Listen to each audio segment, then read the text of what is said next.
Top quality और consistent performance के लिए सिर्फ सिल्वर पंप नाम याद रखना। और आइए अब एक बार फिर बात करते हैं रूस यूक्रेन जंग की। रूस यूक्रेन जंग में इस समय क्या हो रहा है, ये जंग और विध्वंसक होती जा रही है। यूक्रेन को जल्द ही मिलेंगे लॉन्ग रेंज के हथियार। जर्मनी यूक्रेन को देगा ये long range missile. German chancellor Friedrich मर्च ने इसका ऐलान किया है। यूक्रेन को जल्द मिलने वाली है टॉरस मिसाइल।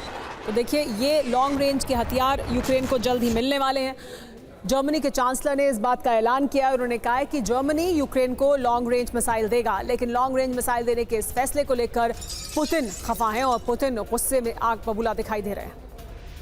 जर्मन चांसलर ने बड़ा ऐलान कर दिया है, जिसमें उन्होंने बताया कि किस तरह से फ्रेडरिक मर्च ने कहा है कि जर्मनी यूक्रेन को लॉन्ग रेंज मिसाइल देगा। जर्मन चांसलर का ये बड़ा ऐलान, दूसरे देशों ने भी लॉन्ग रेंज हथियार बैन हटा लिया है। अमेरिका और ब्रिटेन के साथ साथ फ्रांस भी देगा लॉन्ग रेंज के हथियार यूक्रेन को।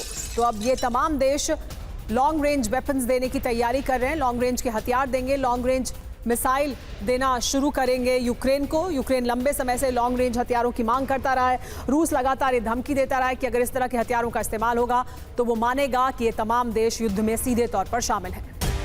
कि पश्चिमी देश यूक्रेन को हथियार देना बंद नहीं करेंगे तो पुतिन की सेना करीब करीब पूरे यूक्रेन को बफर जोन में बदलने की ताकत रखती है। F-16 की स्पीड 2100 किलोमीटर प्रति घंटे है।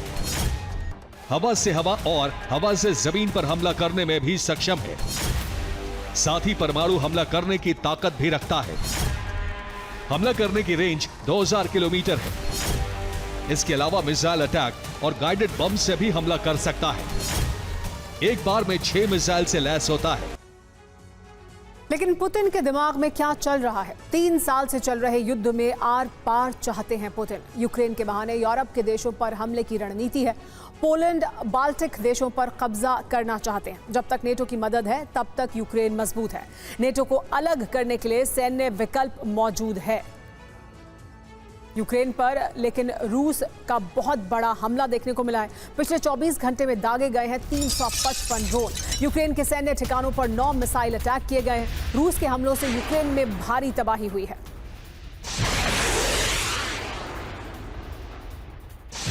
यूक्रेन का हमला नाकाम हो गया है। रूसी एयर डिफेंस सिस्टम ने इसे नाकाम कर दिया। 4 ड्रोन को रूस ने हवा में ही नष्ट कर दिया।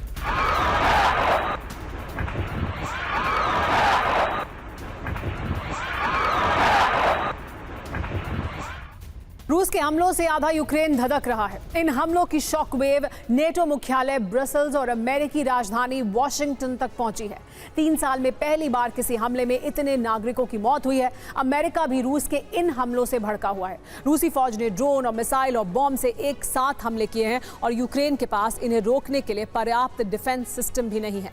रूस ने आखिर इतने बड़े हमले क्यों किए? इसकी वजह है पुतिन की हत्या का प्रयास। यूक्रेन ने कैसे ये साजिश रची और इसकी कितनी बड़ी कीमत उसे चुकानी पड़ी है। 72 घंटे से यूक्रेन पर इतने ज्यादा हमले क्यों किए जा रहे हैं? यूक्रेन के 30 से ज्यादा शहरों पर इतना बारूद क्यों बरसाया जा रहा है? इसका जवाब है पुतिन की हत्या कराने के प्रयास का प्रतिशोध। 20-21 मई को यूक्रेन ने कुर्स्क क्षेत्र पर 1177 ड्रोन हमले किए। यूक्रेन का टारगेट पुतिन का मिलिट्री हेलीकॉप्टर गिराना था। हालांकि यूक्रेन के सभी ड्रोन हमले रूसी डिफेंस सिस्टम ने नाकाम कर दिए।